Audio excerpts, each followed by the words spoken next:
آج ہم بات کریں گے کہ رمضان المبارک کی تیاری کیسے کریں۔ دیکھیے، اب چند دنوں میں رمضان المبارک کا مہینہ شروع ہونے والا ہے۔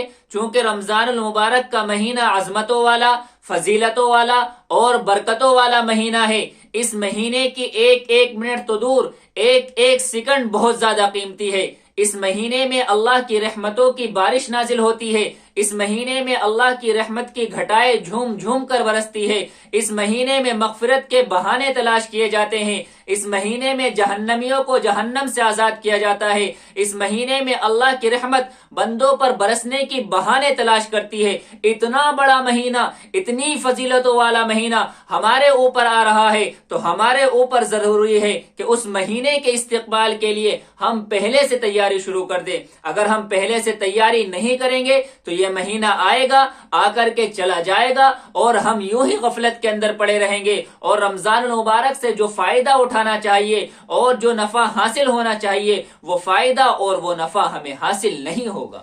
دیکھیے، ہمارے گھروں میں شادی بیاہ کا پروگرام ہوتا ہے تو اس کی تیاری مہینے پہلے سے شروع ہو جاتی ہے۔ اسکول کالج کے بچے جب ان کا امتحان آتا ہے تو اس کی تیاری مہینے پہلے سے شروع کر دیتے ہیں۔ اتنا بڑا اور اتنی فضیلتوں والا مہینہ رمضان المبارک آ رہا ہے، اس کے لیے کم از کم ہم 10 دن پہلے سے تیاری تو شروع کر سکتے ہیں۔ اللہ کے نبی صلی اللہ علیہ وسلم تو 2 مہینے پہلے سے رمضان کی تیاری شروع کر دیتے تھے۔ جب آپ رجب کا چاند دیکھتے تو چاند دیکھ کر کے دعا پڑھتے، اللہم بارک لنا فی رجب و شعبان وبلغنا رمضان، اے اللہ ہمارے رجب اور شعبان میں برکت عطا فرمائیے اور ہمیں رمضان تک پہنچا دیجئے، یعنی ہماری عمر میں اتنی برکت کر دیجئے کہ ہم رمضان تک پہنچ جائے۔ اللہ کے نبی صلی اللہ علیہ وسلم رمضان کے استقبال کے لیے اور رمضان کی تیاری کے لیے شعبان کے مہینے میں کثرت سے روزہ رکھا کرتے تھے تاکہ ذہن اور جسم رمضان کی تیاری کے لیے تیار ہو جائے۔ اب آتے ہیں اصل سوال کی طرف کہ رمضان المبارک کی تیاری کیسے کرے۔ دیکھیے، اگر اللہ نے آپ کو مالی فراوانی عطا کی ہے، اللہ نے آپ کو مال دیا ہوا ہے اور اتنی فراوانی عطا کی ہے کہ اگر آپ ایک مہینہ نہیں کمائیں گے تو آپ کا گھر کا خرچ چلتا رہے گا، آپ کے گھر کا چولہا جلتا رہے گا، آپ کے گھر میں کوئی پریشانی نہیں آئے گی، تو میرا مشورہ آپ کو یہ ہے کہ اس مہینے کو اللہ کے لیے وقف کر دے کہ اس مہینے میں صرف اللہ کی عبادت ہوگی، اس مہینے میں کام کی کوئی بات نہیں ہوگی، اس مہینے میں کاروبار کی کوئی بات نہیں ہوگی۔ یہ مہینہ صرف اور صرف اللہ کی عبادت کے لیے خالص کر دے کہ صرف اللہ کی عبادت کی جائے گی، اور مجھے اللہ کی ذات سے امید ہے اگر آپ ایسا کر لیں گے تو اللہ تبارک و تعالی آپ کو 12 مہینے کی کمائی 11 مہینے میں دے دیں گے، آپ کے 12 مہینے کا رزق 11 مہینے میں دے دیں گے۔ آپ کام 11 مہینے کریں گے اور رزق آپ کو 12 مہینے کا ملے گا۔ اس لیے اگر آپ کی حالت ایسی ہے تو اس مہینے کو، رمضان المبارک کے مہینے کو اللہ کی عبادت کے لیے خالص کر لیجئے۔ اور اگر آپ کے مالی حالات اچھے نہیں ہیں بلکہ گھر کا چولہا جلانے کے لیے آپ کو رمضان المبارک میں بھی کام کرنا پڑے گا، آپ کے لیے رمضان میں کام کرنا بھی ضروری ہے، تو پھر آپ کو 2 کام کرنے ہیں۔ پہلا کام تو یہ کرنا ہے کہ اپنے کام کو کم کر دینا ہے۔ اگر آپ غیر رمضان میں 12 گھنٹے کام کرتے تھے تو آپ کو رمضان میں صرف 6 گھنٹے کام کرنا ہے، کیونکہ اللہ تبارک و تعالیٰ نے رمضان المبارک کا مہینہ یہ اسی لیے دیا ہے کہ 11 مہینے جو تم کما رہے تھے، اس کمانے کی وجہ سے ہم سے جو تعلق میں کمزوری پیدا ہو گئی تھی، اللہ سے تعلق میں جو کمزوری پیدا ہو گئی تھی، اس تعلق کو برقرار رکھنے کے لیے، اس تعلق کو بحال کرنے کے لیے اللہ تبارک و تعالیٰ نے رمضان المبارک کا مہینہ دیا ہے۔ اگر آپ اس مہینے میں بھی پورے انہماک کے ساتھ کمائی کی طرف توجہ دیں گے تو اللہ نے جو مہینہ دینے کا مقصد ہے وہ مقصد فوت ہو جائے گا۔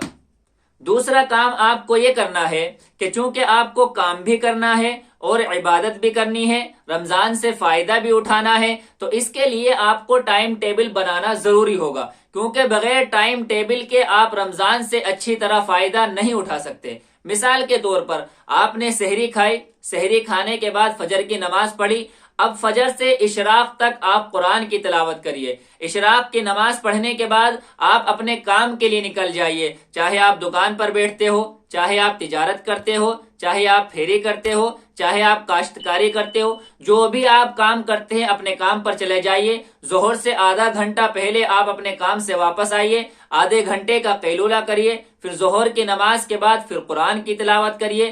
عصر کی نماز کے بعد آپ کو ذکر و اذکار، تسبیح اور دعا وغیرہ میں مشغول ہونا ہے، پھر افطار کرنا ہے۔ اسی طریقے سے آپ اپنے دن کی ترتیب بنا سکتے ہیں جو آپ کے لیے آسانی ہو۔ اگر آپ یہ ترتیب بنائیں گے تو آپ رمضان سے اچھی طرح فائدہ اٹھا سکتے ہیں۔ رمضان کی تیاری کے لیے آپ کو دوسرا کام یہ کرنا ہے کہ گھر کا ضروری راشن یا گھر کا ضروری سامان، حتیٰ کہ عید کی شاپنگ بھی آپ رمضان سے پہلے کر لو، تاکہ رمضان میں بازار جانے کی ضرورت نہ پڑے، کیونکہ بازار آج کل گناہوں کا اڈا بنے ہوئے ہیں۔ آپ بازار کے اندر جائیں گے تو کوئی نہ کوئی گناہ آپ سے ہو جائے گا، کچھ بھی نہ ہو تو آپ سے بد نظری ہو جائے گی۔ حدیث کے اندر آپ صلی اللہ علیہ وسلم نے ارشاد فرمایا کہ اللہ کے نزدیک سب سے ناپسندیدہ جگہ بازار ہے اور سب سے پسندیدہ جگہ مسجد ہے۔ اس لیے حتی الامکان یہ کوشش کرنا کہ رمضان المبارک کے مہینے میں بازار جانے کی ضرورت نہ پڑے، تو رمضان آنے سے پہلے اپنی ضروریات کا تمام سامان خرید لینا ہے۔ رمضان کی تیاری کے لیے تیسرا کام آپ کو یہ کرنا ہے کہ زیادہ سے زیادہ وقت مسجد میں گزارنے کی کوشش کرنی ہے، اور یہ کام آپ آج ہی سے شروع کر دیجئے، کیونکہ اگر آپ آج ہی سے شروع کریں گے تو رمضان تک آپ کی عادت بن جائے گی، آپ رمضان میں زیادہ وقت مسجد میں گزارنے لگیں گے۔ اس کا ایک فائدہ تو یہ ہوگا کہ مسجد میں رہنے کی وجہ سے آدمی گناہوں سے بچتا رہتا ہے اور ثواب الگ سے ملتا ہے۔ اس لیے بہتر یہ ہے کہ جب مسجد میں رہے تو اعتکاف کی بھی نیت کر لے۔ رمضان کی تیاری کے لیے چوتھا کام آپ کو یہ کرنا ہے کہ آج ہی سے آپ قرآن کریم کی تلاوت شروع کر دیجئے۔ ایک پارہ، آدھا پارہ، ایک پاؤ، ایک رکوع، ایک صفحہ، جتنا بھی ممکن ہے آپ آج ہی سے قرآن پڑھنا شروع کر دیجئے۔ اگر آپ آج سے قرآن پڑھیں گے تو رمضان تک جاتے جاتے آپ قرآن سے مانوس ہو جائیں گے، قرآن پڑھنے کی عادت ہو جائے گی، اور رمضان میں آپ زیادہ سے زیادہ قرآن کریم کی تلاوت کر سکیں گے۔ اگر آپ یہ سوچ رہے ہیں کہ رمضان آئے گا تبھی سے ہم قرآن کی تلاوت کریں گے، تو یاد رکھیے آدھا رمضان گزر جائے گا، آپ قرآن کی تلاوت شروع نہیں کریں گے، آدھے رمضان میں جا کر کے کہیں شروع کریں گے، پھر آپ پورا قرآن ایک رمضان میں نہیں کر سکیں گے۔ اس لیے بہتر یہی ہے کہ آج ہی سے آپ قرآن کی تلاوت شروع کر دو۔ رمضان کی تیاری کے لیے پانچواں کام یہ کرنا ہے کہ اپنے مسجد کے امام سے یا کسی معتبر عالم دین سے آپ کو تراویح اور روزے کے مسائل سیکھنے ہیں، اور یہ آپ کو رمضان سے پہلے بھی سیکھنا ہے اور رمضان کے اندر بھی سیکھنا ہے، تاکہ آپ کے روزے اور تراویح صحیح طریقے سے ادا ہو سکے۔ اور علماء کے پاس بیٹھنے کے لیے تھوڑا سا وقت خالی کر لیجئے کہ اتنا وقت مجھے اپنے مسجد کے عالم کے پاس، اپنی مسجد کے امام صاحب کے پاس بیٹھنا ہے، انشاءاللہ اس کا آپ کو بہت فائدہ ہوگا۔ رمضان کی تیاری کے لیے چھٹا کام آپ کو یہ کرنا ہے کہ آپ کو نوافل کی کثرت کرنی ہے۔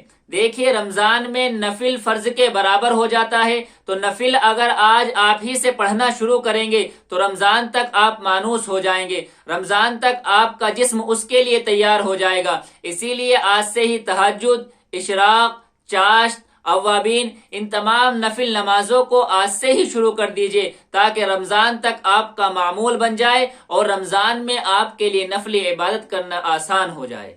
اور یہ پیغام دوسرے لوگوں تک بھی پہنچا دو، تاکہ جو عمل کرے آپ کے لیے صدقہ جاریہ بن جائے۔